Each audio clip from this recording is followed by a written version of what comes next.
So both Democrats and Republicans are very excited to kill your children.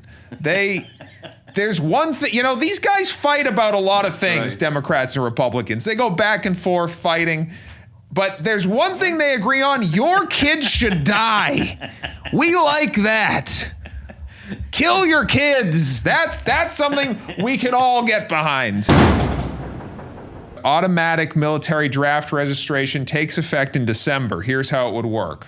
So we're going to automatically register kids into the draft. Gen Z is very pessimistic, we'll say, on America. What are your thoughts on America, Craig? Do you like America? I fucking love America. See, they should be drafting you.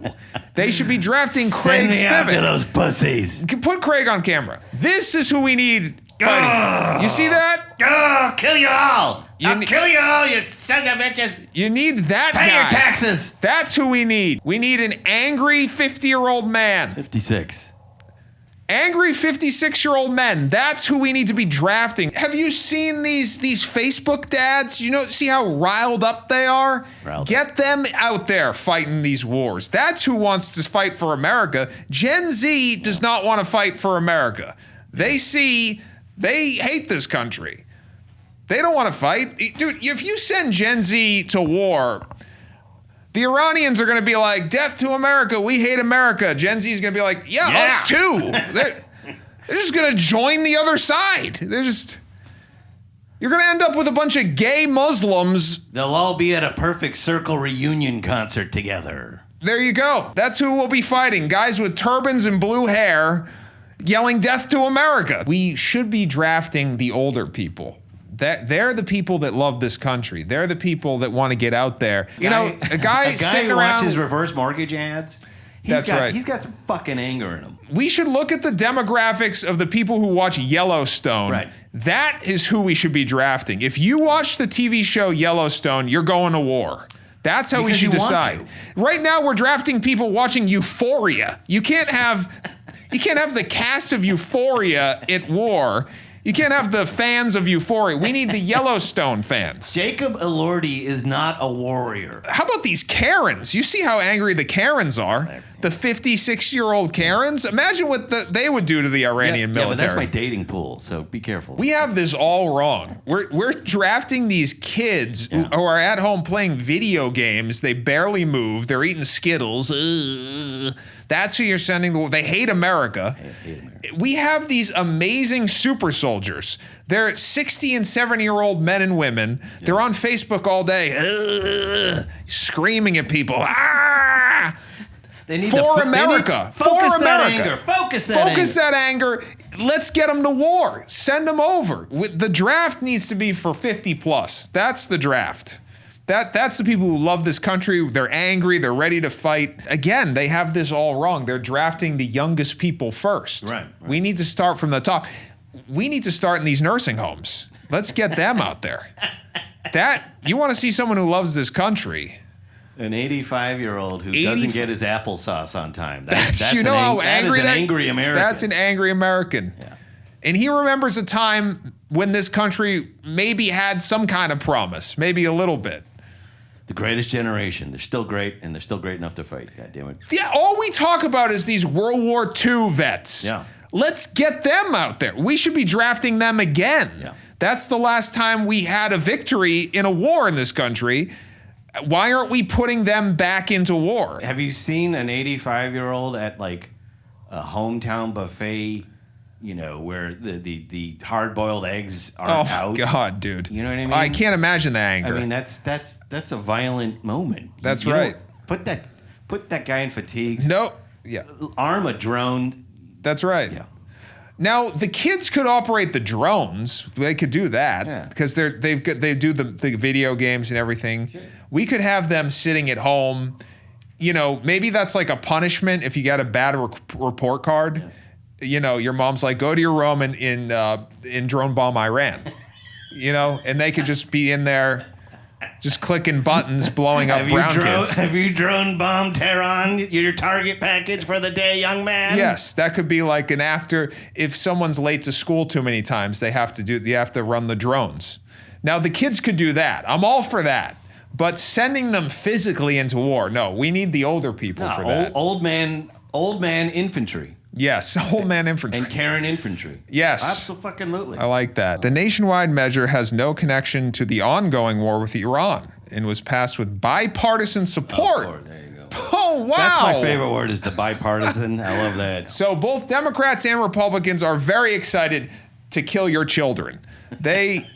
There's one thing, these guys fight about a lot of things, right. Democrats and Republicans. They go back and forth fighting. But there's one thing they agree on. Your kids should die. We like that. Kill your kids. That's something we can all get behind. That we can get behind. That's the shit. Healthcare? Fuck healthcare. Men and women's sports can't agree on that. But killing your kids... Yep. Now, giving them puberty blockers, that's a bridge too far. You can't give the kids puberty blockers. That's messed up. Unless they join the military. If they join the military... Why would you? Put them on whatever meds they want. They want to kill. If that's a weapon of war, it's one thing for us to send your children to die. It's another thing to have these puberty blockers kill them. If anyone is going to kill your kid, it's going to be us, goddammit. Not these goddamn doctors and their puberty blockers. The U.S. government is going to kill your kid. Goddamn... Go kill some Iranians and son of a bitch kid.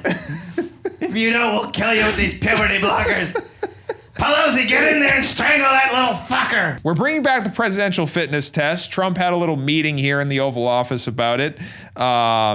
He's hanging out with some kids here about the presidential fitness test. That's where we get kids in shape. We get them ready.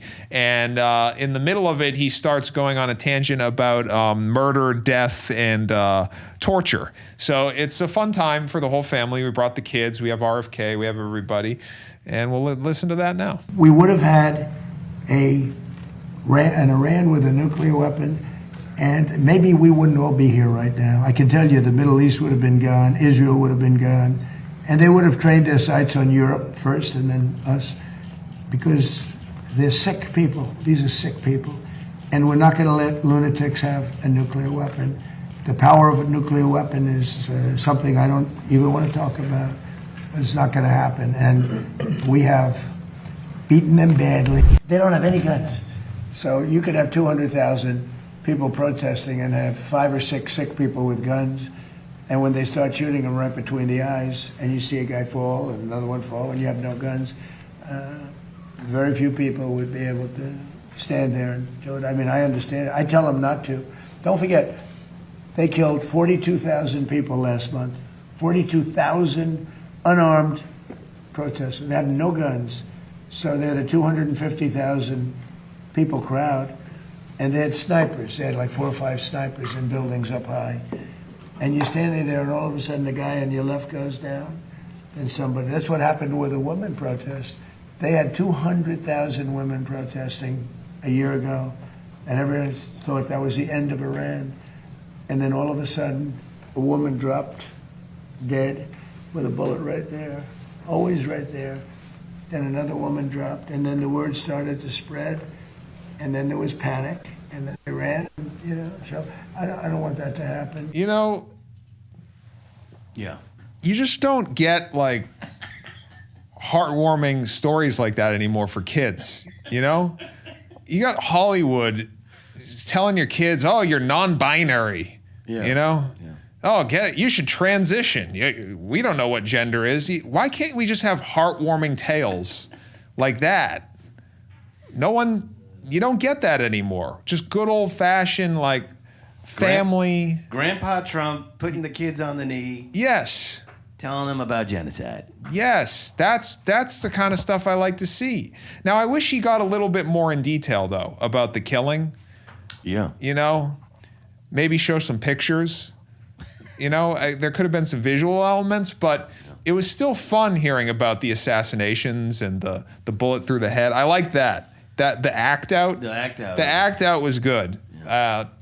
And that's the kind of stuff we need. It's just sad that, we used to tell our kids great stories in this country. We used to have, like, things that built family values, things like that.